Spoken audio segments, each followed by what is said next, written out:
कि गुड़ बोइए ऊख खूब पैदा होगा।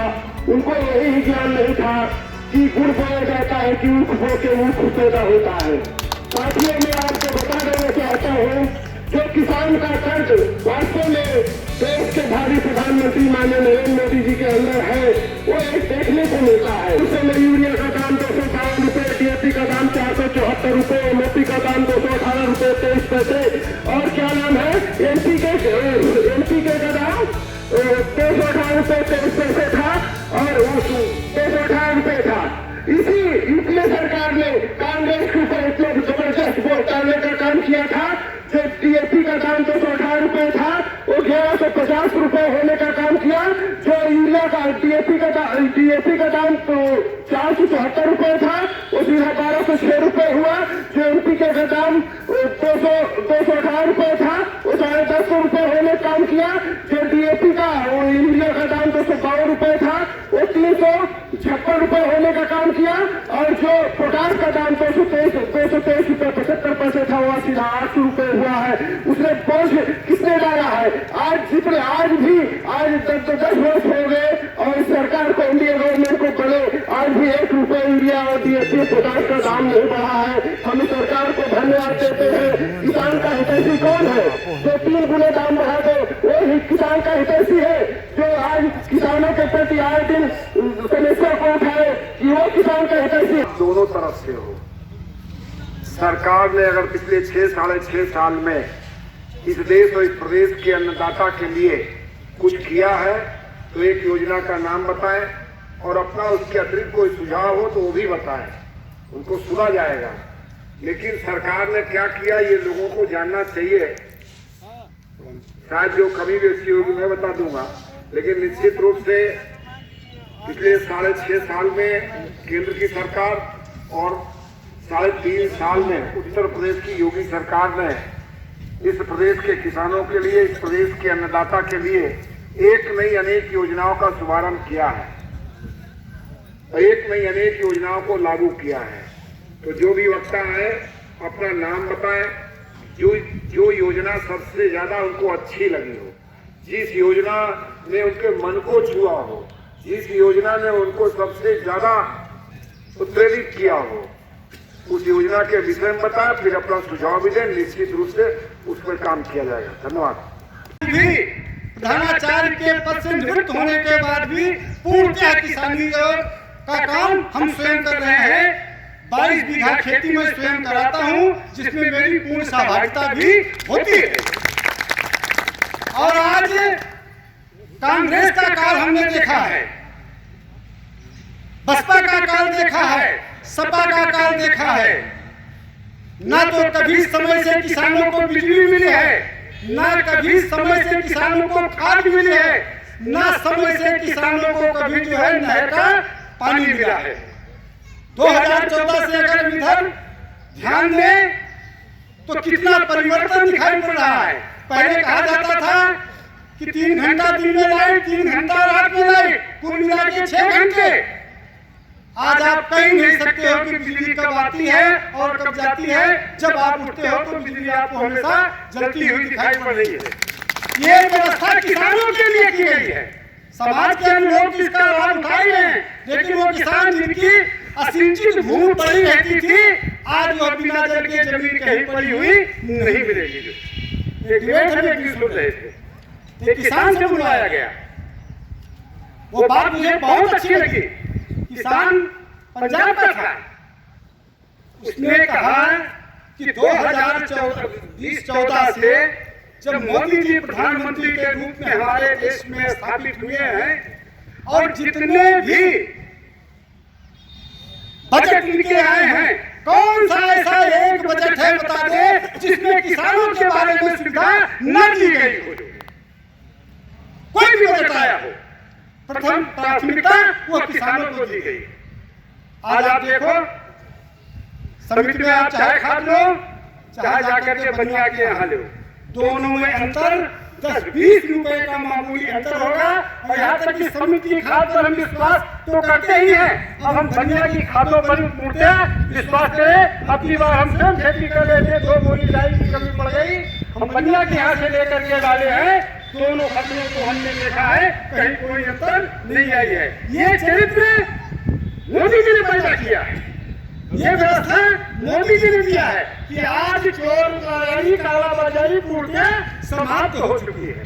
इससे ज्यादा किसानों को सुविधा और कौन देने वाली सरकार थी? आज आपके खाते में जो है 6,000 रुपया आ रहा है, अगर उसका ढंग से आप सही समय पर सदुपयोग करें तो कम से कम नहीं होगा तो आपके खेत की जुताई के लिए हो जाएगा, नहीं होगा तो आपके खाद के लिए हो जाएगा, आप नया बीज डाल सकते हैं या मजदूरी दे सकते हैं। कितनी व्यवस्थाएं बताई जाए जो किसानों के लिए की गई। आज धान के केंद्र खुले हुए हैं, हमारे सांसद जी जब 2 दिन के लिए आते हैं तो पहला अभियान इनका होता है किसी न किसी केंद्र पर जाकर के उसका निरीक्षण करते हैं। निरीक्षण करने का उद्देश्य ये है कि हमारे किसानों का जो है धन राशि गल्ला ठीक ढंग से लिया जा रहा है कि नहीं लिया जा रहा है, ठीक ढंग से उनको जो है वो पैसा दिया जा रहा है कि नहीं दिया जा रहा है। आपके लिए निशान हमारा ख्याल है निर्देश भी है और सारे लोग अपना समय निकाल करके किसानों के प्रति अपना पूर्णतः खड़े हुए हैं। ये जो विरोध कर रहे हैं, इन विरोध करने वालों से अगर पूछा जाए कि इसमें कितने लोग खेती करते हैं, कितने प्रकार के धान के बीज होते हैं, क्या बता सकते हैं? गेहूं के बीज कितने प्रकार के होते हैं बता सकते हैं? कई किलो की मात्रा जो है बीघे में डाली जाती है बता सकते हैं? एक बीघे कोई खड़ा होकर बता दे तो मैं उसके टन के बीच से निकल जाऊंगा। अब वहां बैठ करके मन को जो है देश को गुमराह कर रहे हैं, देश के किसानों को भ्रमित कर रहे हैं, उनकी सुविधाओं में जो है वो अड़चन डाल रहे हैं। बाकी हमने पहले कह दिया था कि हमारे सांसद जी आए हुए हैं, विस्तार पूर्वक आप लोगों को इस बिल के बारे में बताएंगे, इसकी अच्छाइयों के बारे में बताएंगे। मैं अपनी वाणी को सारे लोगों को प्रणाम करते हुए अपनी वाणी को विराम देता हूं।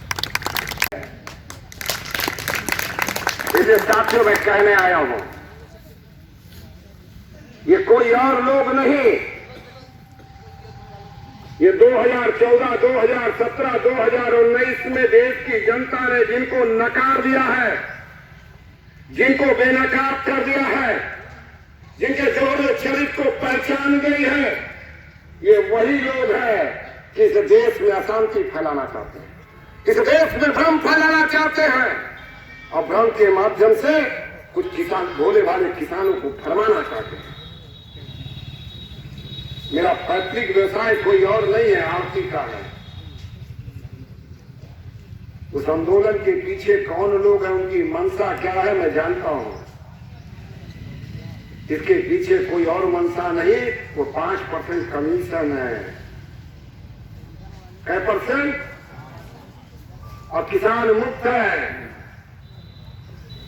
एक बड़ी पुरानी कहावत है, बागी में 12, शक्ति में 18। जानते हैं इसका मतलब? कोई जानता है? बागी में 12, शक्ति में 18, इसका मतलब साफ है। किसान जब शक्ति मतलब मंडी में जाता है, बाजार में जाता है, तो बाजार मंडी के जाने के कारण वो जो दाम मिले उससे बेचता है, इसीलिए कहते हैं बागी में 12। अगर वो बाग में आता है तो रुपया में 12 मिलेगा, रुपया में 12 देना पड़ेगा। और जब मंडी में जाता है, फल तोड़ लेता तो उसकी मजबूरी होता है, तब उसको 18 भी देना पड़ता है। ये बात सही है कि नहीं? एक बार आम टूट गया, अमरूद टूट गया, आंवला टूट गया, तो किसान बेचने के लिए मजबूर है। जो रेट मांगे देने को तैयार है, लेकिन जब बलिया में है तो छाती तान के बैठा है, कहता है हमारा रेट ही है, ले तो तुम्हारा मन करे तो ले और न मन करे तो जाओ। लेकिन जब मंडी में पहुंच जाता है तो चाहे जम रेट बेचे पड़े, जो रेट कहे बेचना ही पड़ेगा। इसीलिए पूर्वजों ने कहा है बागी में 12, शक्ति में 18। शक्ति में जाने के बाद किसान मजबूर हो जाता है, लेकिन बाद में जब बैठता है तो मजबूत होता है, अपनी शर्त पे बेचता है।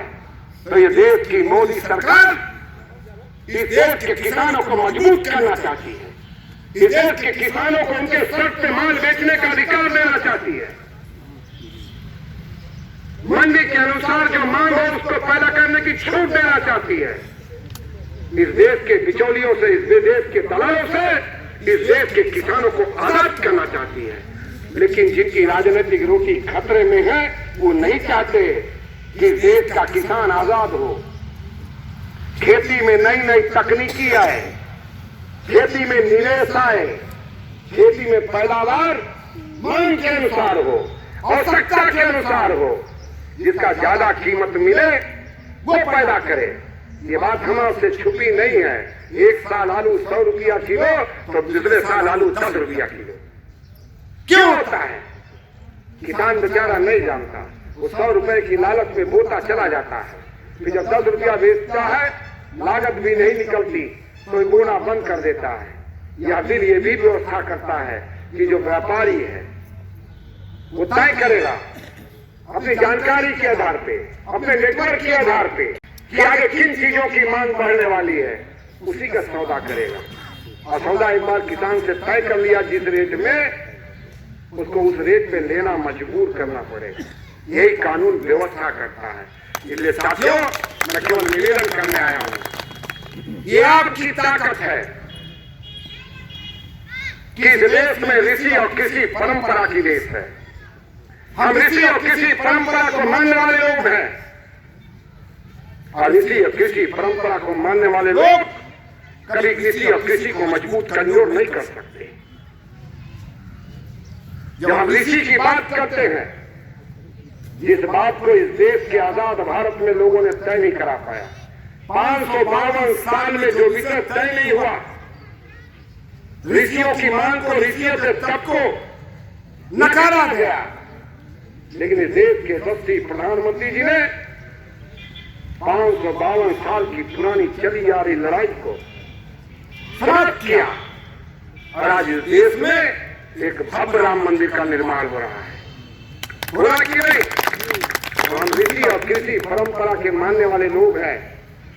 मैं आपको विश्वास दिलाने आया हूं कि इस देश में यशस्वी प्रधानमंत्री आदरणीय नरेंद्र भाई मोदी के नाते न तो ऋषि कमजोर होगा, न तो कृषि कमजोर होगा। ऋषि और कृषि को मजबूत करके इस देश को बढ़ाना है, इस देश को मजबूत करना है, इस देश को उस वैभव पे ले जाना है जिसके लिए हमारे पूर्वजों ने अपने प्राणों की कुर्बानी दी है।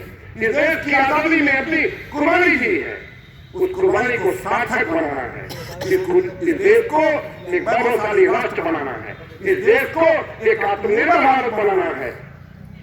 इतना निवेदन करते हुए, सब लोग पंजाब नहीं जा सकते, सब लोग दिल्ली नहीं जा सकते, लेकिन सोशल मीडिया का जमाना है। इतना चापिए कि जो सेब के बिरयानी और हराम के बिरयानी और परियोजित बिरयानी खा रहे हैं, उनका दिमाग ठीक हो जाए कि केवल मुट्ठी भर किसान इस देश को नहीं चलाएंगे। इस देश के करोड़ों किसान, इस देश की अन्नदाता इस देश को चलाएंगे। कुछ मुट्ठी भर लोगों की हैसियत नहीं कि इस देश के प्रधानमंत्री से फैसले बनवाते। उनको मालूम नहीं यह प्रधानमंत्री झुकने वालों में से नहीं है। निर्णय ले लिया, और वो भी वो निर्णय जिसका समर्थन देश के लोगों से प्राप्त है, जिसको देश के 135 करोड़ लोगों का आशीर्वाद प्राप्त है। वो निर्णय लेकर बोलने वालों में से नहीं है। चौथिया जी ठीक कह रहे थे, जब धारा 370 इस देश में थी तो लोग कहते थे धारा 370 हटेगी तो खून की नदी बह जाएगी। अरे धारा 317 नहीं हटा है। लद्दाख, जम्मू कश्मीर तीनों को अलग कर दिया। खून की नदी तो छोड़िए, एक तो पसीना भी नहीं रहा। इसलिए आप भरोसा रखिए, जब तक इस देश में मोदी जी की सरकार है, प्रदेश में योगी जी की सरकार है, इस देश में किसी भी गांव का, किसी भी गरीब का, किसी भी किसान का, किसी भी युवा का कोई शोषण नहीं होने वाला है। यह सरकार इस देश के गांव, गरीब, किसान, शोषित, अनुसूचित समाज के सभी वर्गों को समर्पित है। जब मैं बात खत्म करने पे आता हूं तो नई बात आ जाती है। लोग गरीबी की बात करते थे, आरक्षण के विरोध में बोलते थे, लेकिन जब इस देश के सवर्ण समाज के गरीब जो भूमिहीन है, गरीब है, उनको आरक्षण देने की बात की जाती थी तो उनके मुंह नहीं खुलते थे। प्रदेश के प्रधानमंत्री जी को बधाई देता हूं, उनका अभिनंदन करता हूं कि इस देश के सवर्ण समाज के जो गरीब हैं, जो भूमिहीन है, पीड़ित हैं, उनको भी 10% का आरक्षण बिना SC OBC के आरक्षण में छेड़छाड़ किए बिना अगर देने का साहस और देने का ऐतिहासिक निर्णय किसी ने लिया है तो देश के यशस्वी प्रधानमंत्री जी ने लिया है। ऐसे प्रधानमंत्री को हम नमन करते हैं और बधाई देते हैं और आपके भरोसे में विश्वास दिलाता हूं कि चाहे देश का इस क्षेत्र का युवा हो, चाहे इस क्षेत्र का किसान हो, चाहे क्षेत्र का व्यापारी हो, चाहे क्षेत्र का मजदूर हो, सब मोदी जी के साथ है। ऐसा निवेदन और प्रार्थना करते हुए कार्यक्रम में उपस्थित सभी